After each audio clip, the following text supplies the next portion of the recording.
Eu acho que ela vem numa altura muito pertinente, quer da perspectiva da Moody's em particular, quer mesmo no que respeita ao problema global das agências de rating. A Moody's acaba por ser, digamos, a mais evidentemente, a que dá o passo mais evidentemente em falso, até porque outras vieram dizer que não vão baixar o rating da República, porque, não só por causa do timing em que ocorre esta descida do rating, mas também tendo em conta o histórico,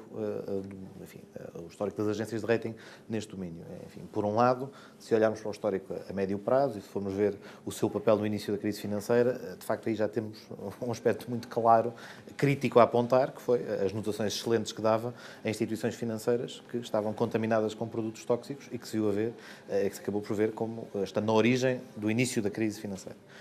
Mais recentemente também, não tem sido também isenta de dificuldades a relação entre a aprovação de medidas de austeridade, o relacionamento, ou melhor, a estratégia para sair da crise a nível europeu e a intervenção das agências de rating. Se compararmos o estado, digamos, o contexto político, económico e financeiro de há 3 meses com o de agora, se é certo que as medidas que temos agora do memorando de entendimento vão até mais longe do que o PEC 4. E que, portanto, dessa perspectiva, deveriam ser mais satisfatórias da perspectiva da abordagem das agências de rating. Temos um outro fator que também é diferente. Agora há um governo de maioria. E, portanto, que há 4 meses não haveria. Podia dar dúvidas quanto à estabilidade política no país. E, neste momento, essa questão está, enfim, por força das eleições, ultrapassada. Há um governo com uma maioria muito clara, portanto, com a maioria na Assembleia. E, para além disso, o próprio memorando de entendimento gera um consenso ainda mais alargado na medida em que tem o apoio do Partido Socialista, portanto, no que está no memorando de entendimento, o que também deveria ser um fator adicional de segurança. Se a isso acrescentarmos ainda o pacote adicional da austeridade que o Primeiro-Ministro anunciou no debate do programa do Governo, enfim, são argumentos a mais para, no fundo, não se fazer uma previsão tão pessimista e tão negativa. Então, no fundo, é um corte injustificado? Desde logo é um corte injustificado. E, curiosamente, agora surgem várias vozes a dizer precisamente isso, quando no passado, enfim, estiveram silenciosas e em que acharam que não se devia incomodar as agências de rating, que o caminho não era esse, não era pôr em causa o seu funcionamento, mas agora, perante um corte que não tem sustentação, obviamente agora essas vozes também vieram de cima, entre as quais o Presidente da República, vários comentadores que durante muito tempo achavam que o problema não está nas agências de rating, agora são forçados a reconhecer que, de facto, parte do problema, pelo menos, passa por menos transparência, menos clareza e uma ausência de regulação numa área fundamental. De alguma maneira, o caminho que a Moody's aponta e que outras agências de rating poderão vir a apontar é um caminho de beco sem saída, ou seja, afunila as opções dos Estados no sentido da austeridade, sem dar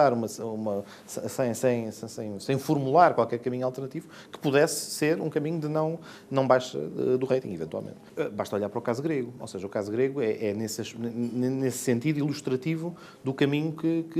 ou das consequências do caminho trilhado. Porque a Grécia, de facto, enfim, na primeira e na segunda volta, se quisermos, da austeridade, foi exemplar, ou pelo menos adotou precisamente o pacote que lhe era proposto como sendo indispensável para o seu bailout, e os resultados estão à vista, portanto, com o impacto sério no crescimento da economia. É certo que as medidas na Grécia também foram mais duras do que as nossas e, portanto, também, consequentemente, o efeito recessivo também é maior e, portanto, nós, apesar de tudo, estamos um bocadinho mais precavidos, porque a nossa situação também não era tão grave como a grega, mas o exemplo grego é, no fundo, se quisermos, é um pouco uma máquina do tempo que nos permite ver a efeito retardador os efeitos da austeridade e também, em parte, alimentado pelas descidas sucessivas do rating. Há alguns analistas que, sendo menos otimistas, veem já esse caminho como sendo praticamente inevitável. Eu diria que não, ou seja, eu continuo a achar, dizia-o há 3 meses, não há razão para dizer de outra forma, o caso português é muito diferente do caso grego e é também diferente do caso irlandês. Portanto, em Portugal não só o déficit das contas públicas não tinha a dimensão do grego, não havia números escondidos, a situação do setor bancário português, por exemplo, comparativamente com o da Irlanda, era estável e, portanto, não tinha a banca, tem agora a banca numa situação de maior aperto, mas não tinha o sistema à beira da falência, portanto, também não estava tão afetado e não estava tão